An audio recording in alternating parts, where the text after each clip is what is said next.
ওর কাছে আমার অভিযোগের জোয়ার ভেসে গেল। মায়া কখনো মৌ হতে পারবে না, কারণ মৌ তো এই পৃথিবীতেই নেই। ভালোবাসা দিয়ে কি সব জয় করা যায় আপা?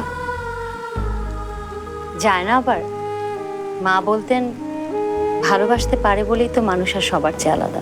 নতুন বউ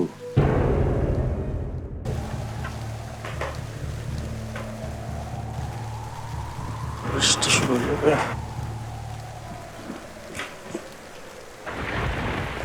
স্যার যাচ্ছেন? হ্যাঁ শোনো, রমন সাহেবের ফাইলটা রেডি হয়ে গেছে, এটা তুমি একটু দিয়ে দেবে। স্যার বাইরে কিন্তু ঝড় বৃষ্টি হচ্ছে। আরে সেই কারণে তো যাওয়া জরুরি। আরেকটা কথা, এই চাবের বাবু ভাই বলছিলেন কে যেন আপনাকে বারবার ফোন করে খোঁজ নিচ্ছিল। স্যার একটা নারী কণ্ঠ ছিল, আমার কেন যেন মনে হচ্ছে মায়া। শুধু যে অফিসে খোঁজ নিয়েছে তা কিন্তু না, বাড়িরও খোঁজ নিয়েছে। স্যার মনে হচ্ছে আগুন ওইদিকেও লেগেছে। বুঝতে একটু সময় লেগেছে অবশ্য, জেনি যে মায়া মৌ না।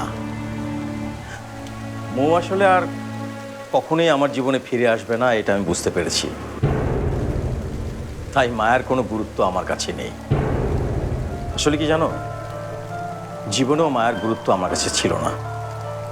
স্যার এই জন্যই আপনাকে আমার মেন্টর মনে হয়। আপনার মতো এরকম স্ট্রেট করে কেউ ভাবতে পারে না। পারে, আরেকজন পারে, যার কাছ থেকে আমি এমন ভাবতে শিখেছি। শাম্মী ম্যাডাম? হ্যাঁ। বাই দ্য ওয়ে, যাবে আমার সাথে? তোমাকে ড্রপ করে দেবো? না স্যার, আজকে না স্যার, ওই আমার অন্য একটা প্ল্যান আছে। বন্ধুদের সঙ্গে মুভি, তাই তো? অবশ্য এরকম রাতের বেলা এরকম ওয়েদারে হরর মুভি জমবে ভালো, না? স্যার রোমান্টিক মুভিও কিন্তু ভালো জমবে। এক মিনিট।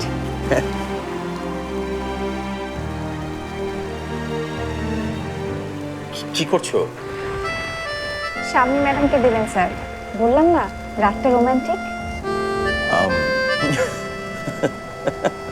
দূর, এসব এখন তোমাদের মানায়, আমার কি সেরকম কোনো বয়স আছে নাকি? ভালোবাসার জন্য কোনো বয়স লাগে না স্যার, এটা নিয়ে যান, ম্যাডাম খুশি হবে। বলবেন এই গোলাপ হচ্ছে ভালোবাসার প্রতীক। সামনে রাখবেন স্যার, অপাত্রে যেন ফসকে না যায়। Jenny, perfect. তোমার টিনেজার অ্যাটিটিউডটা কিন্তু এখনো কাটেনি। কখনোই কাটবে না, বুড়ো থুতথুরো হয়ে গেলেও কাটবে না। ওকে বাই, পাল্টে দিয়ে দিও। বসো না। দেখেছ, আমি তুমি করে বলতে শুরু করে দিয়েছি। আপন করে নিয়েছেন বলে তো তুমি করে বলছেন। আচ্ছা তুমিও আমাকে তুমি করে বলো।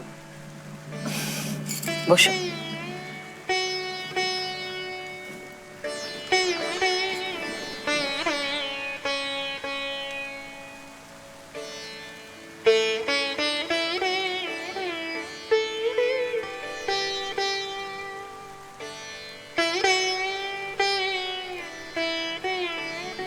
মৌ তুমি করে বলতো, তাই না আপা?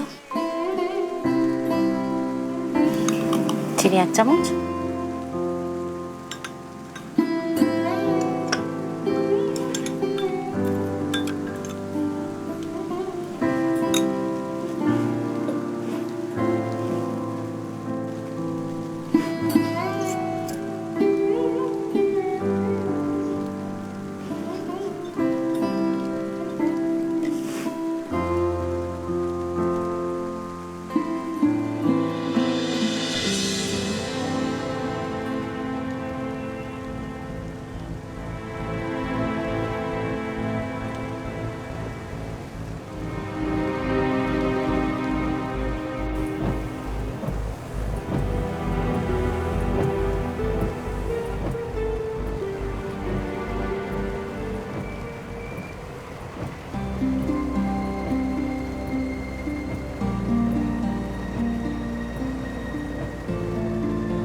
ভালোবাসার জন্য কোনো বয়স লাগে না স্যার।